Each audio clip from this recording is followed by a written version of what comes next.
with us now, Scott Horton, editorial director of antiwar.com. Scott, appreciate you doing this. Do you think Israel has the right to do this and to defend itself? Or do you think that this is just a bad idea? Well, yeah, two separate questions. The way you framed it was launching an aggressive war is defending itself, but that's just because you say it that way.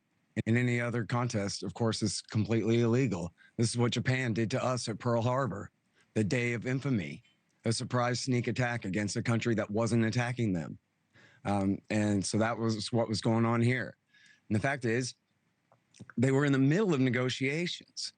And the reporting now is that Trump was actually shining the Iranians on and was pretending to negotiate with them and was telling them, let's just insert a couple public things. Statements that he had. It was Israel that was attacked on October 7th by an Iranian proxy and by Hezbollah. It was also Israel that was attacked by Iran. It was also U.S. troops that were attacked by Iran. Nevertheless, who in their right mind would allow someone, a regime that runs around chanting death to America, death to Israel, or if someone was running around chanting death to Scott Horton, would you want them to have a nuclear bomb? Well, the thing of it is, as I'm sure you must know, as the CIA and the rest of the intelligence community concluded back in 2007, Iran stopped even researching into how to make a nuclear bomb after George Bush got rid of Saddam Hussein for them. They had no more need for a nuclear weapon at that time. They opened up their books, and everyone watching this knows that Netanyahu has said they're a few weeks away from a bomb for the last 20 years. They still don't have a single one. And in February, the director of national intelligence, Tulsi Gabbard, put out the threat assessment, the annual threat assessment. Everyone can read it at dni.gov. And it says that they have not made the decision to begin to pursue a nuclear weapon. You don't think that the Israelis have better intelligence?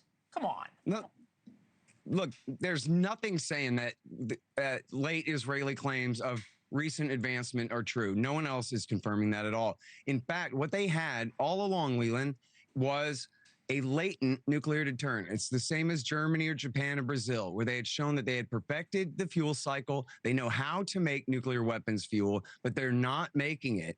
And so what has happened here is with this attack, I know you want to hoist up your mission accomplished banner, but with this attack, they're actually more likely to pursue nuclear weapons now, whereas before they actually were not pursuing them, despite your begged question in your question. Germany and Brazil, a few things, don't run around chanting death to America or death to Israel. For that matter. And they weren't making nuclear weapons either. What I'm trying to figure out is why destabilizing a regime that has made its sole mission to destroy Israel and, for that matter, to destroy the United States, why that would be a bad thing? Well, George W. Bush told Ehud Olmert absolutely not back in 2007 because the Pentagon told him that it would be too reckless, that Iran is not Iraq, which was already bad enough and way worse than Bush thought it was going to be, and that Iran would not be a pushover and that they would have escalation dominance in the region, that they could threaten our soldiers in Iraq, which we still have thousands of soldiers in Iraq. We also have tens of thousands, as you just show on your map there, in Kuwait, Bahrain, Qatar, and Saudi. $1 trillion worth of economic targets. Scott, I understand all that. They can close the Straits of Hormuz.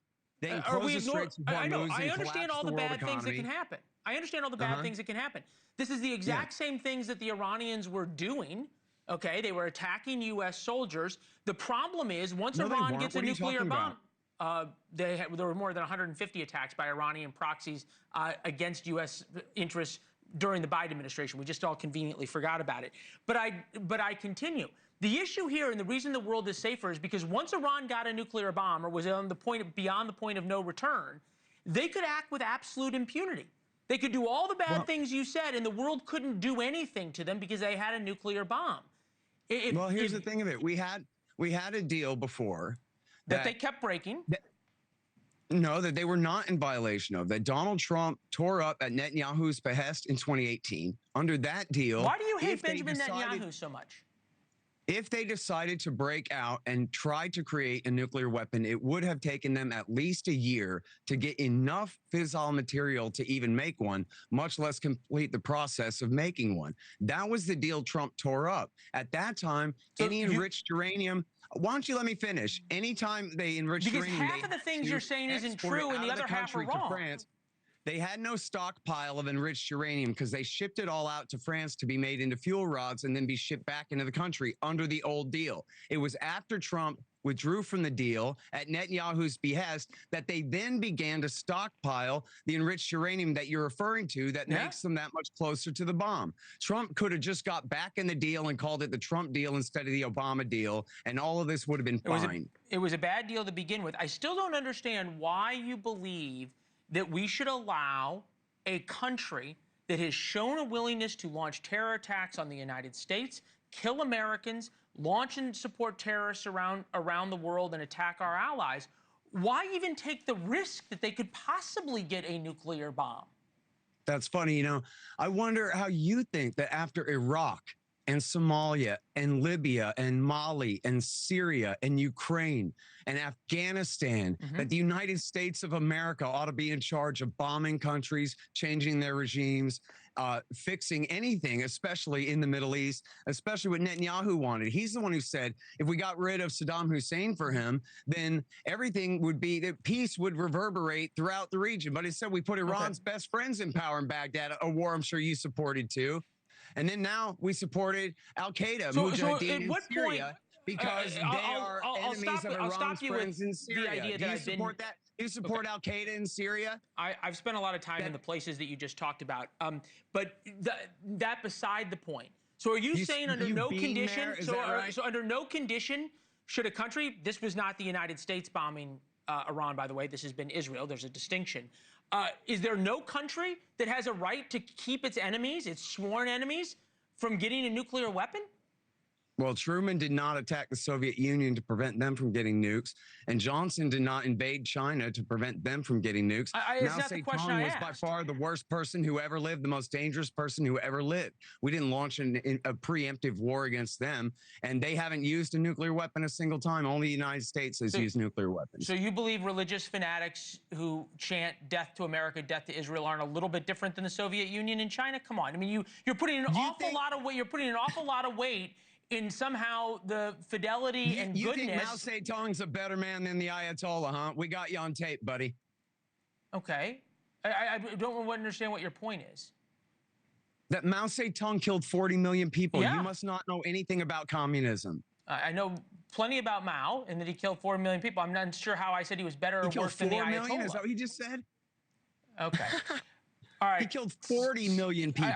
I understand that, Scott. 40 million. I understand that, Scott. I'm just trying to figure out why we would let another fanatic get a nuclear weapon. Well, again, you're begging the question with your Have you ever spent time in Israel? Iran mastered the fuel cycle 20 years ago. Scott, have you ever spent any time in Israel? Iran mastered the fuel cycle 20 years ago, and they haven't made a single atom bomb. Scott, have you ever spent any time in Israel? Scott, have you ever spent time in Israel? No, I have not been there. So you've never been under the threat of Iranian missiles. Have you ever been to Iran? Have you ever been to because they won't give me a visa. The Natanz facility? They won't give me a visa. Okay. Because they don't want journalists there. Because they won't answer questions. Because they imprison Americans and execute anybody who speaks out against the regime. Bomb if you've never been. Okay. Because they say they want one. No, they don't. They have disavowed nuclear weapons. Then why won't they let journalists in? Why won't they let journalists in, Scott? If they don't, got is misinformation. No, they won't let anybody in. Okay, James, this is the point. Scott, thank you very much. We appreciate it.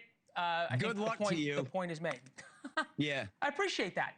Thank you for watching. Subscribe below and download our NewsNation app right now on your phone, and you will get fact-based, unbiased news for all Americans.